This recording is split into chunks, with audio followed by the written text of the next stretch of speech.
छिंदवाड़ा से एक अजीबोगरीब मामला सामने आया है, जहां एक युवती ने डायल 112 पर कॉल कर शिकायत दर्ज कराई कि उसका बॉयफ्रेंड फोन नहीं उठा रहा है। मामला इतना गंभीर इसलिए माना गया क्योंकि युवती ने पुलिस को बताया कि आखिरी बार बातचीत में बॉयफ्रेंड ने आत्महत्या करने की धमकी दी थी। बुधवार की रात करीब 8 से 9 बजे के बीच जुन्नारदेव थाने में तैनात डायल 112 की टीम के पास एक युवती का कॉल आया। कॉल पर युवती ने कहा, सर मेरा बॉयफ्रेंड फोन नहीं उठा रहा है। युवती ने पुलिस को बताया कि उसका बॉयफ्रेंड बार बार बात करने का दबाव बना रहा था और मना करने पर उसने सुसाइड करने की धमकी दे दी थी। इसके बाद से फोन नहीं उठा रहा है। पुलिस हरकत में आई और युवक की तलाश शुरू की, लेकिन जब बुर्री गांव के कोटवार से संपर्क किया गया तो पता चला कि उस नाम का कोई युवक गांव में रहता ही नहीं है। वहीं युवक का मोबाइल भी बंद मिला। हैरानी की बात यह रही कि थोड़ी देर बाद युवती ने भी अपना फोन बंद कर लिया और पुलिस हैरान परेशान होती रही। सर, डायल 100 और अभी नई सेवा के रूप में शुरू हुई है 112। सर, इसमें क्या डिफरेंट है? और पिछले दिनों एक युवती का कॉल आया था कि बॉयफ्रेंड कॉल नहीं उठा रहा, क्या मामला था?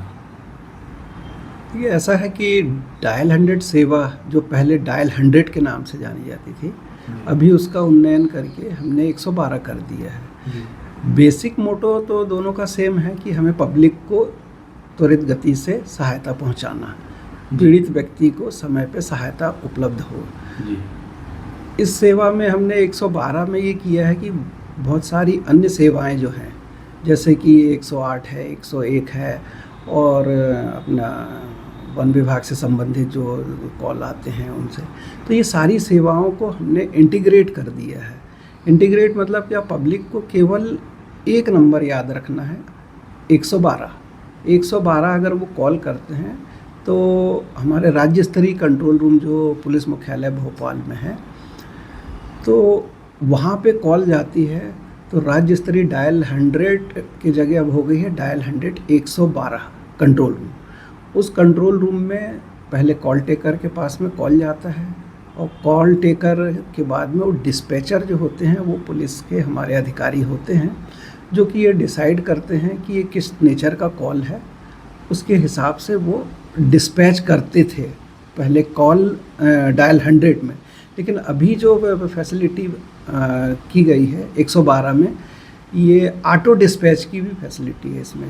इसमें क्या है कि जीपीएस के माध्यम से वो देख लेते हैं कि एफआरवी कौन सी नियरेस्ट है, जो कि क्विक पहुंच पाएगी संबंधित घटना स्थल पर, तो उसको ऑटोमेटिकली वहां से वो डिस्पैच हो जाती है। पिछले दिनों एक युवती ने कॉल किया था कि बॉयफ्रेंड कॉल नहीं उठा रहा है, क्या मामला था? किस थाने का मामला था? सर, ये मेरे भी सुनने में आया था कि जो छिंदवाड़ा ज़िले के जुन्नारदेव थाना है, जुन्नारदेव थाने में किसी महिला ने कॉल करके डायल 112 में ये बताया कि शायद उसका बॉयफ्रेंड उसका फ़ोन नहीं उठा रहे हैं। और उसकी जब लास्ट टाइम जब बात हुई थी तो उसने ये बताया था कि दोनों में कुछ कहा-सुनी हुई, और उसके बाद में उसने ये बताया कि मैं सुसाइड कर लूँगा। तो ऐसी आत्महत्या की धमकी देने के कारण, हालांकि केवल बॉयफ्रेंड अगर फ़ोन नहीं उठा रहा तो ऐसे में इवेंट पे जाना ज़रूरी नहीं है, मतलब डायल 112 को।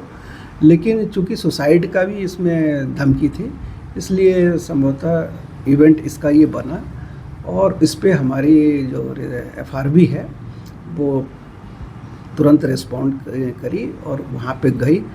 लेकिन वहाँ पे जाने के बाद में उसका लोकेशन कुछ भी ट्रेस नहीं हुआ, जिसकी सूचना वहाँ कंट्रोल रूम को दी गई है, राज्य स्तरीय कंट्रोल रूम को। अब सूचना नहीं, उसकी जानकारी उपलब्ध नहीं होने के कारण उनको सहायता नहीं उपलब्ध कराई जा पाई। इसके लिए अब हाँ, उसमें एक चीज़ और भी समझ में आया था कि वो बाद में उस महिला ने जिसका कॉल आया था उसका भी फ़ोन स्विच ऑफ हो गया था। अब ये फॉल्स जानकारी थी या सत्यता थी इसमें, ये तो अभी जांच का विषय है। बाकी इसमें भले वो फॉल्स रहा हो, मैंने बताया कि वो हमारी क्या है, ड्यूटी है, चाहे वो 10 बार भी फॉल्स अगर जानकारी आती है, अगर वो इवेंट का नेचर ऐसा है कि उसमें एफआरवी रवाना होना है तो हम रवाना होंगे। और ये सिस्टम में भी कुछ ऐसा अपग्रेडेशन किया गया है, अगर इस टाइप की अगर उस नंबर से बार बार फॉल्स अगर जानकारी आती है तो सिस्टम उसको ऑटोमेटिकली उसको ब्लॉक भी करेगा और उसके ऊपर उसका जब डिटेल भेजा जाएगा संबंधित थाने को तो वैधानिक कार्रवाई का भी प्रावधान है।